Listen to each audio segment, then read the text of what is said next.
सीता की सुध के लिए कहते उनका तो एक अंश काफी होता है, सिर्फ सोचना और संकल्प लेना काफी होता है और कार्य संपन्न हो जाता है।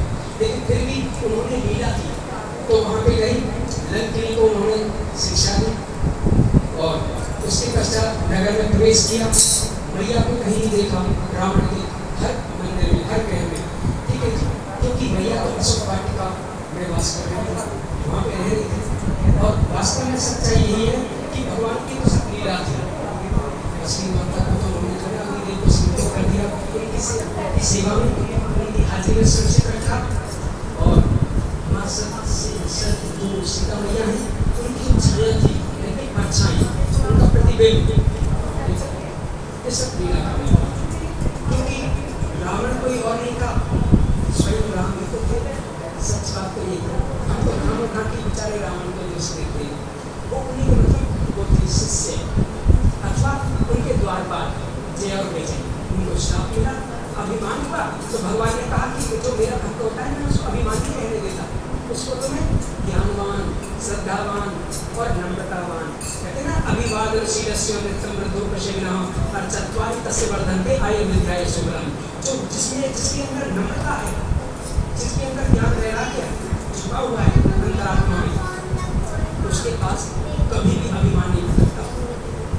तो इसीलिए उन्होंने रावण को, रावण की सेना को पवित्र करने के लिए इस प्रकार से सब खेल रचा कि सीता मैया आ गई, उन सब बातों को नष्ट करने के लिए, आपको संपन्न करने के लिए। सच बात तो यही है, क्योंकि लड़ाई यहाँ धर्म और धर्म की है, पाप और पुण्य की है। सच पूछा जाए तो हम सब अपने अपने घर में राम हैं और अपने अपने घर में रावण नहीं है। जब हम अच्छाई करते हैं तो राम ही होते हैं, जब कभी कभी वो गुस्सा करते हैं, कुछ ज़्यादा ये अपने से बाहर हो जाते हैं यहाँ पे से, तो घर में रावण का भी मतलब वो करने लगते हैं, क्या अभिनेता का वो निभाने लगते हैं। तो वास्तव में हम सब हमारे अंदर ही काम क्रोध लोभ मोह राम रावण सब अंदर है। तो इसीलिए क्या मंदिर मंदिर प्रतिकर शोभा देखे चमका वेद जोधा और वेहु दशानन मंदिर वहीं अति विचित्र कई जात सुनाई। यानी कि वहाँ सब जगह रावण के अनुयायियों को, उनके रिश्तेदार भाई बंधु उनके सब वही सब सो रहे थे, खुद ही सो रहा था। लेकिन वैदेही विदेह राजा जनक की पुत्री का नाम वैदेही, सीता मैया का नाम प्रजापति, क्योंकि हरि अनंत हरि कथा अनंत है।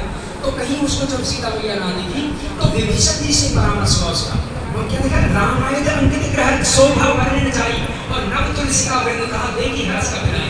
कभी माने हनुमान जी देख करके हर्ष हो गया, आनंद हो गया हृदय में, उनसे बात करी, राम राम कही स्मरण किया। तो इस प्रकार से और हृदय हर्ष कभी सज्जन जीरो।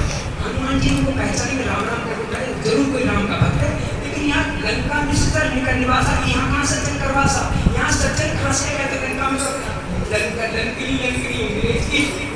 तो इसीलिए अब हनुमान जी का जब संपर्क हुआ तो बोले रावण का ही छोटा भैया। देखिए चमत्कार था, एक भैया के दिन कैसे कैसे भाग्य होते, एक करोड़पति है तो बेचारा एक गरीब आदमी है, शायद छोटे भैया को या बड़े भैया का गरीब है ना तो उसको उसकी मदद नहीं करेगा, बाहर जाकर दो किलोमीटर जाकर के वहाँ दान करिए।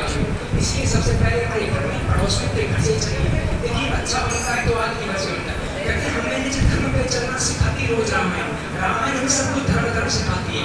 अब ये इच्छा हमारी में हम धर्म को लेते हैं कि अधर्म को लेते हैं, क्योंकि पिक्चर में आपको सब कुछ दिखता है, वो चाहे तो चाकू लेकर के उसका काम तो कर सकता है, यानी बिना कुछ कमाई निकाल दिए दो कुछ निकाल अरे नहीं देख पाए एक बदल में करूँगा, गिरते हुए को उठाना, ये सब संस्कार होते हैं। तो इस संसार में सब कुछ है, इसलिए भगवान ने दो चीजें बनाई, धर्म से अधर्म की पहचान होती है और अधर्म से धर्म की पहचान होती है। अगर असत्य ना हो तो सत्य को भी कोई ना पूछे, रावण नहीं होता तो राम को कोई पूछता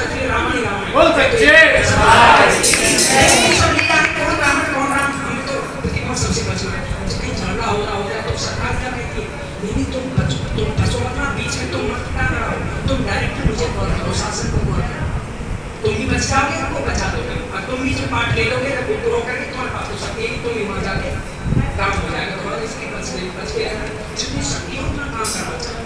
तो शक्तिमान कौन है? परमपिता परमात्मा। तो धीरे धीरे नहीं बना, धीरे सब कुछ हुई और आधी चीजें सोगड़ा तो नहीं हुई। तो धीरे धीरे इस प्रकार से हमें जो ना सत्य की ओर जाना है, परमात्मा की प्राप्ति करना है। रावण ने कृष्ण क्या नहीं सोचा, इससे जब हमने जैसे तोता जब मीठा लग जाता है उसको अच्छा पीता है, उसको गिर देते तो तोता का खाया और मीठा हो जाता है, वो शायद इसीलिए उसको पता है। तो इसलिए क्या कहते हैं, तोता का खाया हुआ ये जरूर मीठा होगा। तो इसीलिए ज्ञानियों के द्वारा, साधु संत गुरु माता पिता के द्वारा संतान को, शिष्यों को और समाज को उनके पद चिन्हों पर चलने की ओर प्रेरित करके सब लोग सब प्रयत्न किया।